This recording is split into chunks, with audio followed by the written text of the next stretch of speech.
कभी जिस उग्र तेवर और बागी स्वभाव ने ममता बनर्जी को अग्निकन्या का नाम देते हुए 8 साल पहले बंगाल की सत्ता में बिठाया था, वही अब उनके लिए घातक साबित होता जा रहा है।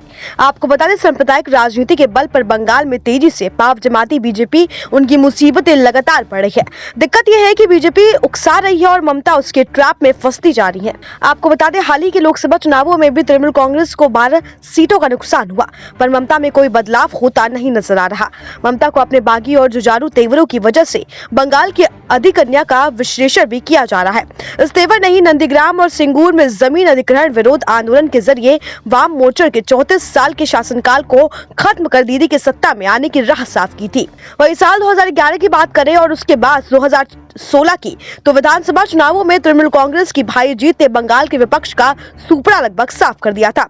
नतीजतन सरकार के कामकाज पर उंगली उठाने वाले की कोई कमी नहीं थी। ऐसे में ममता के लिए सत्ता चलाने और फैसले करने में कोई बाधा नहीं थी, तक कि कोलकाता के तमाम सरकारी इमारतें और फ्लाईओवरों को अपने पसंदीदा सफेद नीले रंग में रंगने और पूरे साल के दौरान तमाम तरह के उत्साह आयोजित करके उनके फैसलों के विपक्ष ने आलोचना की, तो लेकिन वो आवाज पूरी तरीके से बंद हो गई। ममता ने जंगल महल और दार्जिलिंग के पहाड़ियों में शांति बहाल करने का श्रेय लिया। उन्होंने तब वाहवाही भी मिली थी, लेकिन उनके पहाड़ियों ने भी ममता को धोखा दिया और जंगल में बना लिया। इन दोनों इलाकों में लोकसभा चुनाव में बीजेपी को जीत मिली है।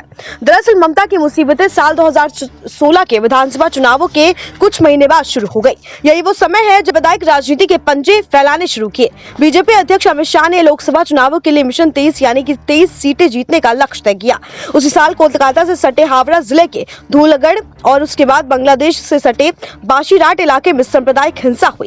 वैसे ममता ने मर्ज की पहचान तो सही की, लेकिन जब उन्होंने बीजेपी धर्म के नाम पर राजनीति करने और लोगों को बांटने का आरोप भी लगाया। दरअसल ममता बनर्जी तो समझ रही थी, लेकिन तेवरों और भड़काऊ बयानों के जरिए एक तरह से बढ़ाने में भी मदद कर रही थी। कई जिलों में हिंसा रही तो 2018 के पंचायत चुनावों के दौरान चरम पर पहुंच गई। उन चुनावों से पहले और बाद में होने वाली सियासी हिंसा में दोनों दलों के 50 से ज्यादा लोग मारे गए। जिसकी लाठी उसकी भैंस के तर्ज पर जो बारी भीड़ खड़ी हुई, वह हिंसा के जरिए अपनी राजनीतिक जमीन मजबूत करने की कोशिश कर रही है। इस मामले में लालू प्रसाद यादव की तरह काम करने पर आई हैं जिन्होंने बीजेपी का सिर पर पूरी तरीके से नहीं उठने दिया और उसे दबाव में बना के रखा और कामयाब रहे। पिछले साल ममता ने मुहर्रम के जुलूस की वजह से दुर्गा प्रतिमाओं के विसर्जन पर भी रोक लगाने का फैसला किया था। दिक्कत यह भी थी कि इस तरह के फैसले एक तरफा ले रहे थे, जबकि इसके लिए वो दुर्गा पूजा समितियों से बात कर आग को भड़काने के लिए कर सकती थी।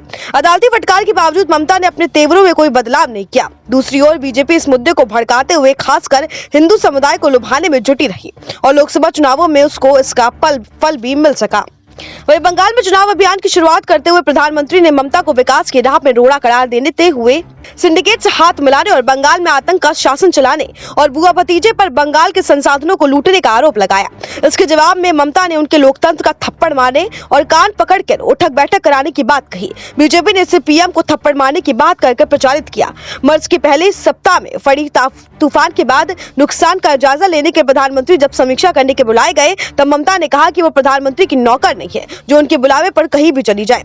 इस मामले में ओडिशा के मुख्यमंत्री नवीन पटनायक बेहतर निकले, जिन्होंने मोदी की सभी बातें सुनकर लेकिन अपनी मांगे सामने रखने के अलावा उनके पास कोई विकल्प नहीं था। राजनीतिक पर्यवेक्षक गौतम समाद कहते हैं कि ममता लोकसभा चुनावों में बीजेपी की लहर का पूरी तरीके से अनुमान लगाने में नाकामयाब रही है।